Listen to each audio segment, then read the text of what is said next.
Okay, we are talking about simple verb tenses again. We were talking about those on Friday, and we even had a Moby Max assignment on that. There were just five very simple sentences on that. There are a couple of folks that still have some revisions on those sentences that we need to get fixed. Remember that present tense, and I'm going to move the book over to the side here for that.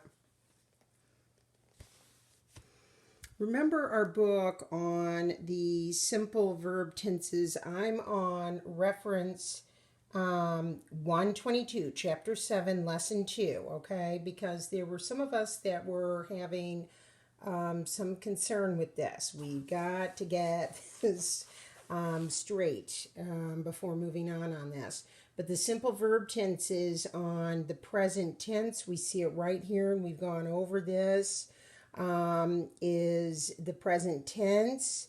It is showing us that something's happening now, whether it's singular or plural.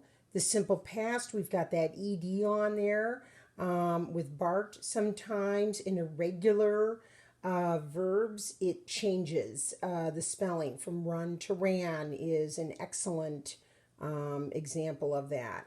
And then the present to past tense to future tense. Will or shall are our key words. And we had some of our friends that were having problems with that. Will and shall. Perfect examples. And those are those key words, bam, that you can notice right off the bat with that. On that reference 122, on that, perfect. We should have our book open and looking at that. Remember, I can't tell you what page it is because my page number is different, but when I say reference 122, that's exactly what I'm looking at on there. All right, now, and I'm going to type this as well on our Moby Max.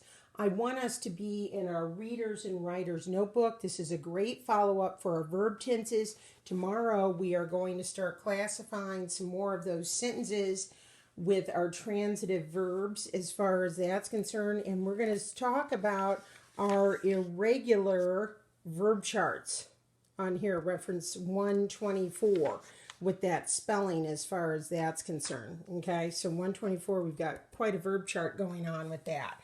But that's important with our spelling. We should be on page 240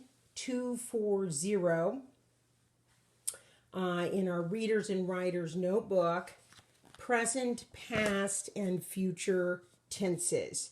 Now you're only going to be doing the first 10. I'm still keeping it on this reference 122, but you're in your readers and writers notebook. I don't have one.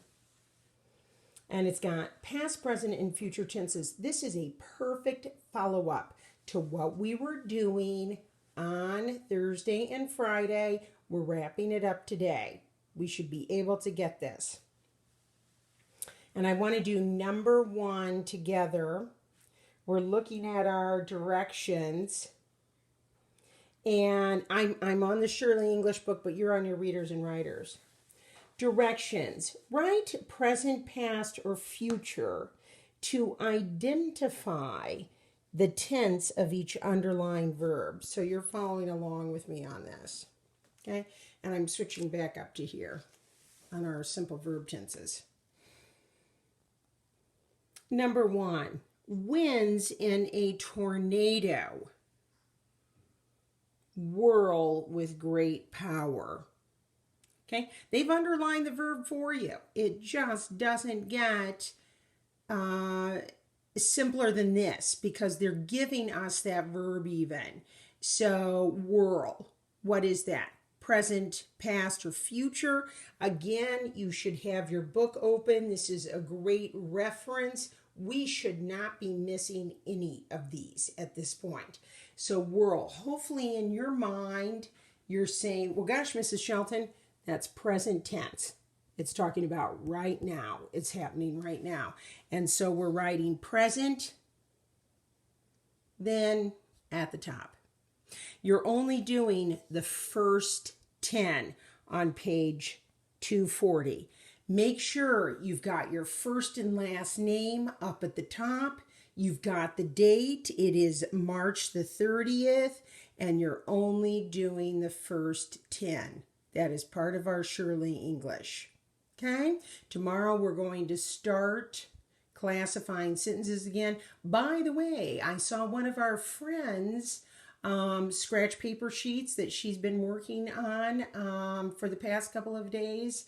Oh my, that's all I can say. She was with it and I loved it. I hope everybody has those scratch paper pieces of paper up to date, because you never know when I might say, hey, send me a picture.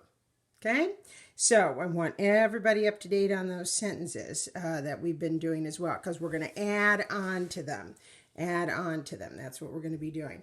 Okay, so remember, Readers and Writers Notebook, we've got page 240, first 10 sentences. All right.